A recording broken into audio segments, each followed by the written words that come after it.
Hello, what's up mga kumare kong tigang? Kayo po ba mga kumare kong tigang ay patuloy pa rin na dinadags at pinupugigi ng sobrang mga kasawian, problema at kamalasan na maaring nagpapabigat na sa inyo pong pang-araw-araw na buhay?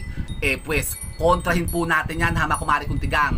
Kasi batid nyo po ba na mayroong isang napakainam na paraan para mga sinasabing mga negativities na yan ay matanggal natin at mawalang tuluyan sa ating mga katawan?